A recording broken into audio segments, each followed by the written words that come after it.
మరోసారి ప్రేమ సందేశం కార్యక్రమాన్ని వీక్షిస్తున్న మీ అందరికీ ప్రభువైన యేసుక్రీస్తు నామములో శుభాకాంక్షలు తెలియజేస్తా ఉన్నా. ఈ యొక్క ప్రత్యక్ష గుడారములో ఒక దీపవృక్షాన్ని మనం చూస్తా ఉన్నాం. ఈరోజు కొద్దిసేపు ఈ యొక్క దీపవృక్షం గురించి మనం ధ్యానం చేద్దాం. ముందుగా ఒక చిన్న పాట విందాం. దేవునికి స్తోత్రము గానము చేయుటయే మంచిది, మనమందరము స్తుతి గానము చేయుటయే మంచిది.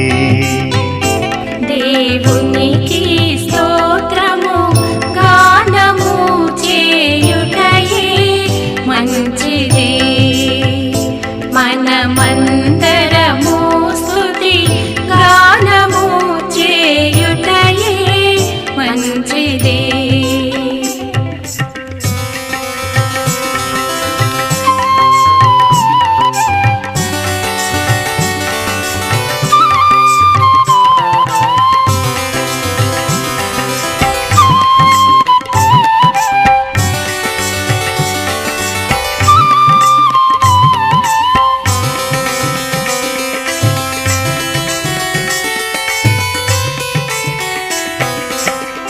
గుండె చెదరిన వారిని బాగు చేయువాడని, గుండె చెదరిన వారిని బాగు చేయువాడని, వారి గాయములన్నీయు కట్టుచున్నవాడని, వారి గాయములన్నీయు కట్టుచున్నవాడని. దేవునికి స్తోత్రము గానము చేయుటయే మంచిది, మనమందరము స్తుతి గానము చేయుటయే మంచిది.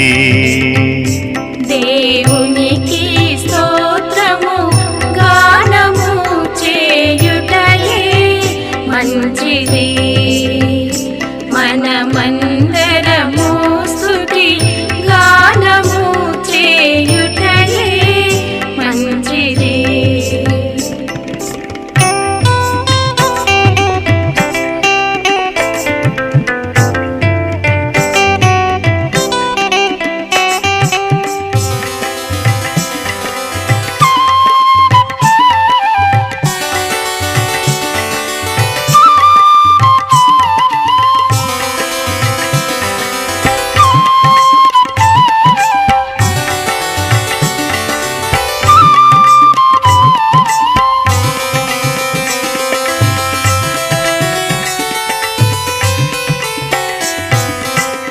వాక్యమును యాకోబుకు తెలియజేసిన వాడని, వాక్యమును యాకోబుకు తెలియజేసిన వాడని, ఏ జనముకి లాగునా చేసియుండలేదని,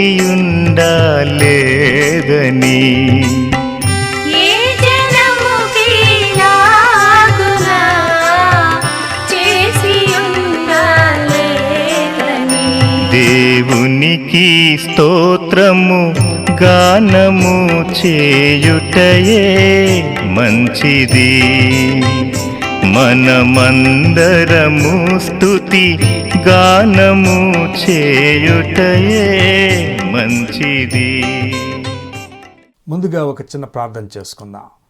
మహాప్రేమ కలిగిన పరలోకపు తండ్రి, కృప కలిగిన మా రక్షక, మరోసారి నీ ఘనమైన నామమునకు కృతజ్ఞతాస్తుతులు చెల్లిస్తా ఉన్నాం.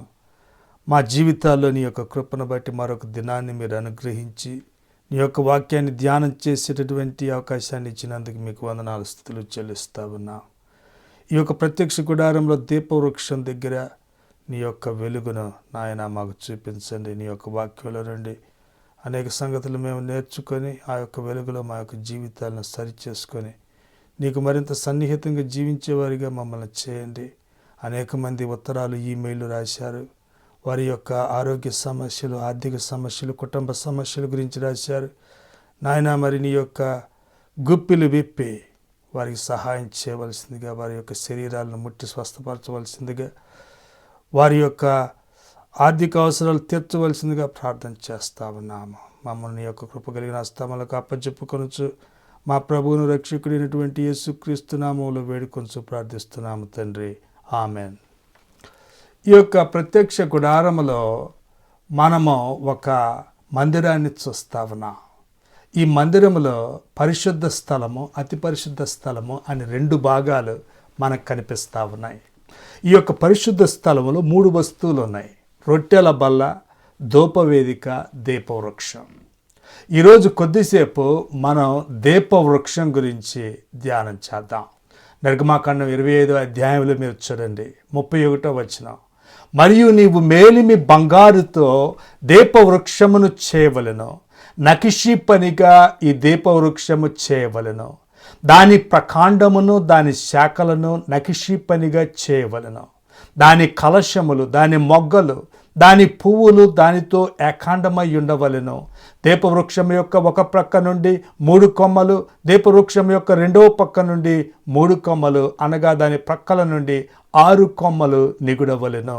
పరిశుద్ధ స్థలములో వెలుగివ్వటానికి దేవుడు అక్కడ ఒక దీపవృక్షం ఉంచాడు. ఇక్కడ కూడా యేసుక్రీస్తు యొక్క స్వరూపం మనకు కనిపిస్తూ ఉంది. వెలుగు అనగానే మనకి యేసు ప్రభు యోహాను సువార్తలో చెప్పిన మాటలు మనకు గుర్తుకొస్తాయి. నేను లోకమునకు వెలుగును, నన్ను వెంబడించువాడు చీకటిలో నడువక జీవపు వెలుగు కలిగి ఉండును అని ఆయన అన్నాడు.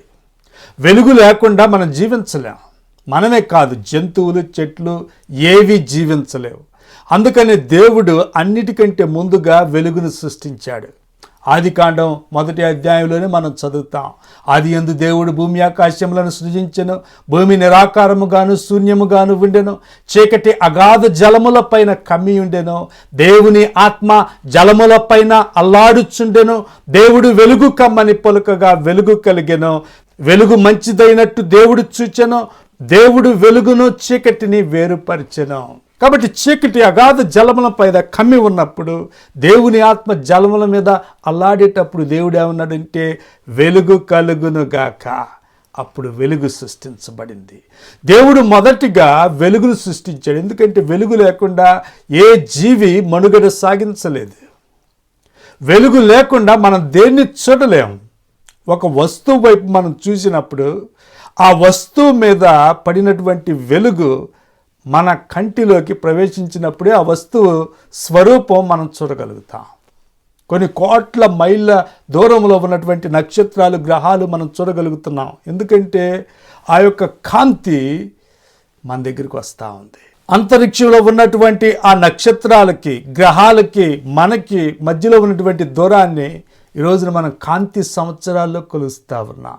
అదేవిధంగా అతి సూక్ష్మమైనటువంటి జీవులను కూడా మీరు చూడండి. వైరసెస్లు కానివ్వండి, బ్యాక్టీరియాలు కానివ్వండి, మనం చూడగలుగుతున్నామంటే ఆ యొక్క సూక్ష్మ జీవుల మీద పడినటువంటి వెలుతురు మన మైక్రోస్కోపుల్లోకి వస్తూ ఉంది. అక్కడి నుండి మనం చూడగలుగుతా ఉన్నాం.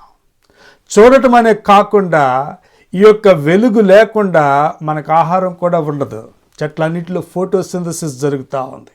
సూర్యుడి నుండి వచ్చేటటువంటి ఈ యొక్క వెలుగు చెట్లు గ్రహించి వాటిలో ఉన్నటువంటి కార్బన్ డయాక్సైడ్, నీళ్లు ఉపయోగించి గ్లూకోజ్ని, ఆక్సిజన్ని తయారు చేసి వదులుతా ఉన్నాయి. ఈ యొక్క గ్లూకోజ్ లేకుండా, ఆక్సిజన్ లేకుండా ఏ జీవి మనలేదు. కాంతిని అధ్యయనం చేసి మనం విశ్వం యొక్క స్వభావాన్ని కూడా అర్థం చేసుకుంటా ఉన్నాం. ఈ రోజున విశ్వం ఎక్స్పాండ్ అవుతూ ఉంది, అది వ్యాకోచిస్తూ ఉందని తెలుసుకున్నారు. కారణం ఏంటంటే ఆ యొక్క అంతరిక్షంలో నుండి వచ్చేటటువంటి కాంతిని అధ్యయనం చేయటం వల్లే. మైకేల్ ఫారడే అనేటువంటి గొప్ప క్రైస్తవ శాస్త్రవేత్త 1845లో ఫారడే ఎఫెక్ట్ కనుక్కున్నారు. ఆయన ఈ యొక్క కాంతికి, విద్యుదయస్కాంతానికి, ఎలక్ట్రోమాగ్నెటిజంకి మధ్య ఉన్నటువంటి సంబంధాన్ని ఈ ప్రపంచానికి తెలియచేశాడు. ఈ రోజున ఎంత టెక్నాలజీ వచ్చిందంటే అదే కారణం. వెలుగు లేకుండా కమ్యూనికేషన్ వ్యవస్థే లేదు.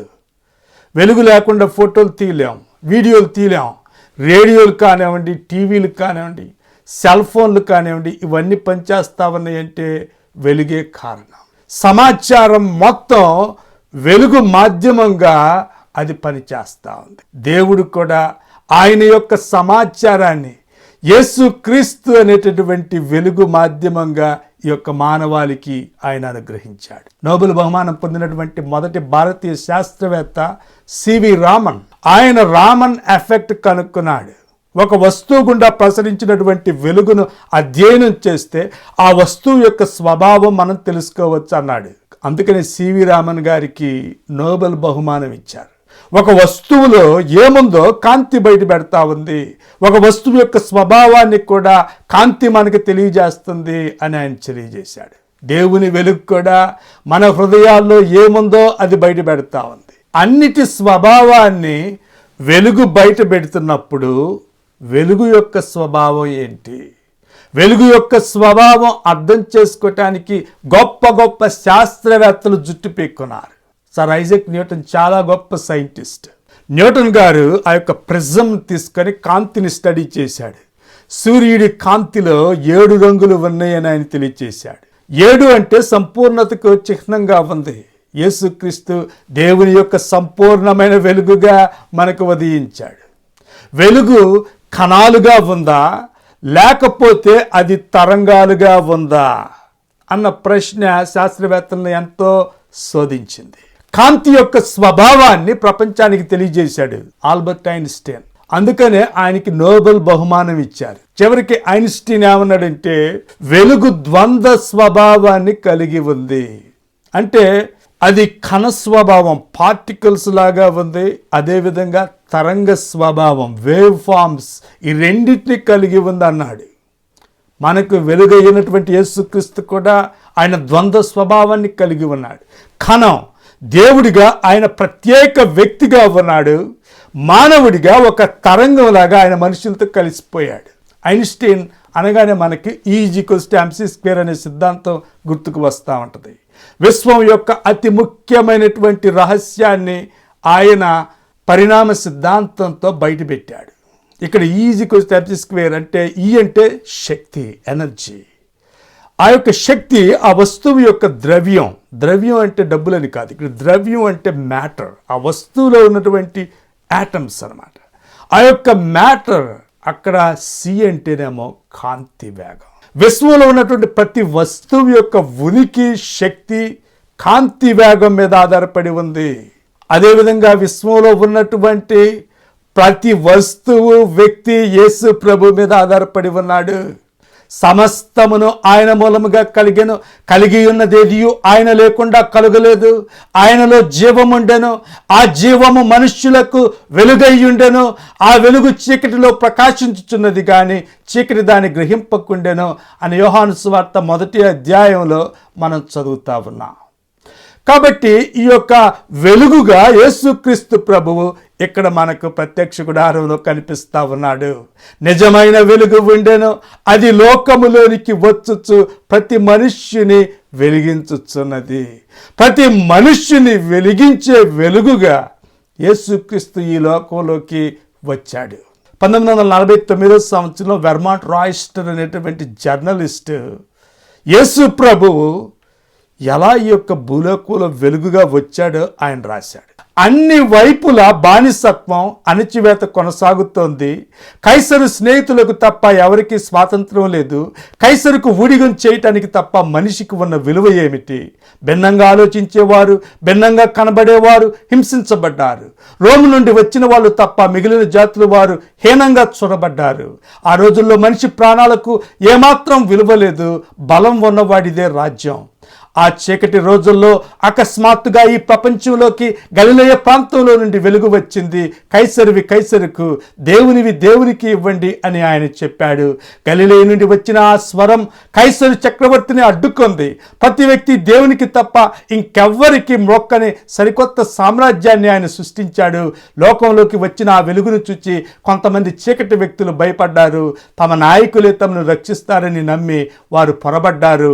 వారి ప్రయత్నాలను చేసి దేవుని వెలుగు ప్రపంచమంతా విరజిమ్మింది. ఆ సత్యం మనుష్యులను స్వతంత్రులనుగా చేసింది. ఐన్స్టీన్ తన సిద్ధాంతంలో కాంతి వేగం స్థిరంగా ఉంటుంది అని చెప్పాడు. విశ్వంలో అన్నీ మారిపోతాయి కానీ కాంతి వేగం మాత్రం స్థిరంగా ఉంటుంది. ఈ ప్రపంచంలో అన్నీ మారిపోతాయి కానీ యేసుక్రీస్తు మాత్రమే మారడు. యేసుక్రీస్తు నిన్న నేడు నిరంతరము ఏకరీతిగా ఉన్నాడు అని మనం హెబ్రీయులకు రాసిన పత్రికలో చదువుతాం. వెలుగులో శక్తి ఉంది, వెలుగులో ఆరోగ్యం ఉంది. వైటమిన్ డి లాంటి వైటమిన్లు మనకి వెలుగు వల్లే లభిస్తూ ఉన్నాయి.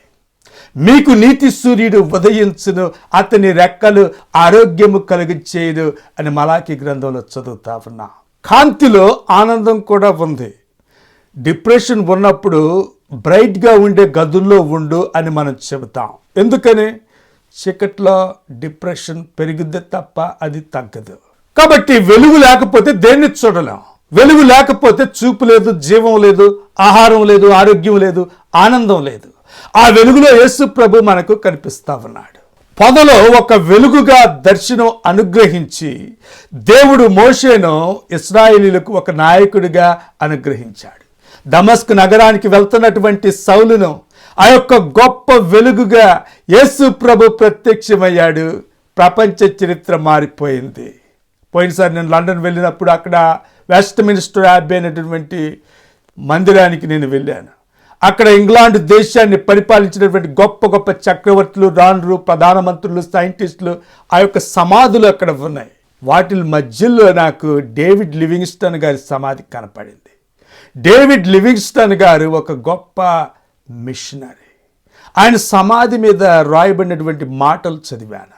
30 సంవత్సరాల పాటు ఆదిమ జాతుల వారికి సువార్త అందించడానికి, మరుగయ్యున్న ఆఫ్రికా ఖండ రహస్యాలను శోధించడానికి, మధ్య ఆఫ్రికాలో బానిసత్వాన్ని నిర్మూలించడానికి ఆయన శ్రమించాడు. ఆఫ్రికాలో ఆయన చివరి మాటలు ఏమిటంటే, నా ప్రార్థన ఒక్కటే, ప్రపంచం మీద ఒక పుండుగా బాధను అనుభవిస్తున్న ఈ ఆఫ్రికా ఖండమును స్వస్థపరిచి దాని ఉపశమనం కొరకు ప్రయత్నించే ప్రతి వ్యక్తిని దేవుడు ఆశీర్వదించునుగాక. యేసుక్రీస్తు యొక్క సువార్త వెలుగును ఆఫ్రికా ఖండం మీద ప్రసరింపజేసిన డేవిడ్ లివింగ్స్టన్ గారు ఆ ఖండం యొక్క గతిని, దిశని మార్చివేశాడు. ఆఫ్రికా ఖండంలోని అనేక దేశాధ్యక్షులు ఈరోజు ఆయన సమాధిని దర్శించి అక్కడ పుష్పగుచ్చాలు పెడతా ఉన్నారు. భక్సింగ్ గారు రాసినటువంటి ఒక పుస్తకాన్ని మధ్యలో నేను చదువుతా ఉన్నాను. ఆయన ఏమని రాసినంటే, ఒకసారి ఆయన మోకాళ్ళ మీద ప్రార్థన చేస్తా ఉన్నాడంట. ఆయన ప్రార్థన చేసేటప్పుడు మద్రాసు నగరం మీద ఒక సూర్యుడు ఒక గొప్ప వెలుగుగా ప్రకాశించాడంట. అక్కడ పల్లవరం కొండల మీద ఒక గొప్ప వెలుగును, కాంతిని ఆయన చూశాడంట. ఆ యొక్క దర్శనం ఫలితంగా ఆయన మద్రాసు నగరంలో జెహోవా షమ్మా అనేటటువంటి గొప్ప సంఘాన్ని స్థాపించాడు. యెషయా గ్రంథం 60వ అధ్యాయంలో మనం చదువుతాం, నీకు వెలుగు వచ్చి ఉన్నది, లెమ్మో తేజరిల్లమో, యెహోవా మహిమ నీ మీద ఉదయించెను. కాబట్టి ఈ ప్రత్యక్ష గుడారములోని ఈ యొక్క మందిరములో దీప వృక్షం దగ్గర విశ్వాసులకు వెలుగుగా ఉన్నటువంటి క్రీస్తు మనకు కనిపిస్తా ఉన్నాడు. నిర్గమాకాండం 25వ అధ్యాయం 31వ వచనంలో చూడండి, మరియు నీవు మేలిమి బంగారుతో దీపవృక్షమును చేయవలెను. అది ఎలా చేయాలి? నకిషి పనిగా ఈ దీపవృక్షము చేయవలెను. దేవుడు ఒక దీపవృక్షం పెట్టమన్నాడు. ఈ దీపవృక్షము ఏ ఆకారంలో ఉంది అని మనం ప్రశ్నించవచ్చు. క్రీస్తు 70వ సంవత్సరంలో రోమన్ జనరల్ టైటస్ యెరూషలేమును చుట్టుముట్టాడు. దాని గోడలు కూల్చాడు. ఎన్నో వేల మంది యూదుల్ని చంపాడు. దేవుని ఆలయాన్ని తగలబెట్టాడు. అందులో ఉన్నటువంటి బంగారం కానివ్వండి, మందసం కానివ్వండి, కరుణాపీఠం కానివ్వండి, దీపవృక్షం కానివ్వండి, బంగారంతో చేసిన వస్తువులన్నీ దోచుకున్నాడు. రోమ్ నగరానికి తీసుకొని వెళ్ళాడు. రోమ్ నగరంలో టైటస్ జనరల్ ఆ తర్వాత చక్రవర్తి అయ్యాడు. టైటస్ తర్వాత ఆయన తమ్ముడు డొమిషియన్ చక్రవర్తి అయ్యాడు. క్రీస్తు శకం 82వ సంవత్సరంలో డొమిషియన్ తన అన్న టైటస్ ఘనత కోసము అక్కడ ఒక పెద్ద ఆర్చ్ కట్టాడు. ఆర్చ్ ఆఫ్ టైటస్ అని దీని పేరు. క్రీస్తు శకం 70వ సంవత్సరంలో యెరూషలేముని ఏ విధంగా తగలబెట్టింది, యూదుల్ని ఏ విధంగా చంపింది, దేవుని ఆలయాన్ని ఏ విధంగా దోచుకుంది, అందులో ఉన్నటువంటి బంగారు వస్తువులను ఏ విధంగా తరలించుకొని వెళ్ళింది, ఆ యొక్క సంఘటనలన్నింటినీ పాలరాతి మీద చెక్కారు. అందులో మనకు ఈ దీపవృక్షం కూడా కనిపిస్తూ ఉంది. దీపవృక్షము యొక్క చివరి రూపము అక్కడ కనిపిస్తూ ఉంది. ఈ రోజున మన దగ్గర ఉన్నటువంటి దీపవృక్షం బొమ్మలన్నీ ఆ యొక్క ఆర్చ్ ఆఫ్ ద టైటస్ నుండి వచ్చినాయే. 31వ వచనంలో కూడా మీరు చూడండి, అక్కడ ఏమంటా ఉన్నాడంటే నకిషీ పనిగా ఈ దీపవృక్షము చేయవలెను. నకిషీ పని అంటే ఏంటి? తెలుగులో మనకు అర్థం కాదు, ఇంగ్లీష్లో అర్థం అవుతుంది. Beaten work of pure gold అని అంటా ఉన్నాడు. బీటెన్ గోల్డ్, కొట్టబడిన బంగారం. ఈ కొట్టబడినటువంటి బంగారంలో మన కొరకు కొట్టబడిన క్రీస్తు మనకు కనిపిస్తా ఉన్నాడు. మన పాపముల కొరకు శిక్షను ఆయన పూర్తిగా చెల్లించి వేసినట్టుగా కనిపిస్తా ఉన్నాడు. నిర్గమాకాండం 25:33 వచనం, ఒక కొమ్మలో మొగ్గ పువ్వు గల బాదము రూపమైన 3 కలశములు, రెండవ కొమ్మలో మొగ్గ పువ్వు గల బాదము రూపమైన 3 కలశములు అట్లు దీపవృక్షము నుండి బయలుదేరు కొమ్మలలో నుండవలెను. మరియు దీపవృక్ష ప్రకాండములో బాదము రూపమైన 4 కలశములను, వాటి మొగ్గలను, వాటి పువ్వులను ఉండవలెను. 34వ వచనములో బాదం రూపంలో కలశములు, మొగ్గలు, పువ్వులు చేయబడ్డట్టుగా మనకు కనబడతా ఉన్నాయి. ఇక్కడ బాదం పునరుత్థానానికి చిహ్నంగా ఉంది. ఇశ్రాయేలు దేశంలో వసంతకాలములో అన్ని చెట్ల కన్నా మొదటిగా బాదము చెట్టు మొగ్గలు వేసి పువ్వులు పూసి కాయలు కాస్తుంది. ఆల్మండ్ అన్నమాట. సంఖ్యాకాండం 17వ అధ్యాయంలో మీరు చూస్తే అక్కడ మనం ఏమని చదువుతామంటే, ప్రత్యక్ష గుడారములో మోషే గారు 12 కర్రలు పెట్టాడు. 11 కర్రలు నిర్జీవంగా పడి ఉన్నాయి. అయితే ఒక్క అహరోను కర్ర మాత్రమే అది చిగిర్చి పువ్వులు పూసి బాదం పండ్లు కాసింది. 11 కర్రలు నిర్జీవంగా పడి ఉంటే ఒక్క అహరోను గారి కర్ర మాత్రమే ఎలా ఫలించింది? అది దేవుని యొక్క శక్తి వలన మాత్రమే సాధ్యపడింది.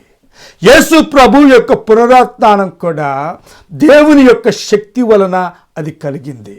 ఇక్కడ దీపవృక్షం మీద ఉన్న బాదం యేసుక్రీస్తు యొక్క పునరుత్థానానికి అది సూచనగా ఉంది. యేసుక్రీస్తు యొక్క పునరుత్థానము సాక్షిగా ఈ లోకానికి దేవుడు వెలుగును అనుగ్రహించాడు. ఈ లోకం ఇటువంటి వెలుగును అనుగ్రహించలేదు. బుద్ధుడు మానవ సమస్యల మీద తపస్సు చేశాడు, ధ్యానం చేశాడు. ఆ తర్వాత జ్ఞానోదయం నాకు కలిగింది, ఎన్లైటన్మెంట్ కలిగింది, వెలిగించబడ్డాను అని చెప్పుకున్నాడు. అయితే బుద్ధుడు అందరిలాగానే చనిపోయాడు. యేసుక్రీస్తులాగా మరణాన్ని జయించి తిరిగి లేచే శక్తి బుద్ధుడికి లేదు, ఇంకా ఎవరికి లేదు. యేసుక్రీస్తు అనుగ్రహించే వెలుగు, జ్ఞానోదయం అది ప్రత్యేకమైంది. ఆయన పునరుత్థానం సాక్షిగా ఆ వెలుగును మనుష్యులకు ఆయన అనుగ్రహించాడు. అందుకనే దేవుడి యొక్క దీపవృక్షం మీద బాదం చెట్టు మనకు చూపిస్తా ఉన్నాడు. ఇర్మియా గ్రంథంలో కూడా మీరు చూడండి. ఇర్మియా గ్రంథం 1వ అధ్యాయంలో దేవుడు ఇర్మియా గారితో ఏమంటాడంటే, ఇర్మియా నీకేం కనబడతా ఉంది? ఇర్మియా గారు ఏమంటాడు? బాదము చెట్టు చువ్వ కనబడతా ఉంది. దేవుడు ఏమంటాడంటే, నీవు బాగుగా కనిపెట్టితివి, నేను చెప్పిన వాక్యమును నెరవేర్చుటకు నేను ఆతురపడుచున్నాను. ఇక్కడ బాదము దేవుని వాక్యము, ఆయన వాగ్దానాల నెరవేర్పుకు అది గుర్తుగా ఉంది. అందులో మనకి యేసు ప్రభు కనిపిస్తా ఉన్నాడు. ఎందుకంటే ఆయన దేవుని యొక్క వాక్యాన్ని, దేవుని యొక్క వాగ్దానాలను నెరవేర్చేవాడు. యెషయి మొద్దులో నుండి చిగురు పుట్టును అని యెషయా గ్రంథం 11వ అధ్యాయంలో మనం చదువుతాం. యెషయి మొద్దు నుండి పుట్టిన ఆ చిగురు ఎవరంటే యేసుక్రీస్తే.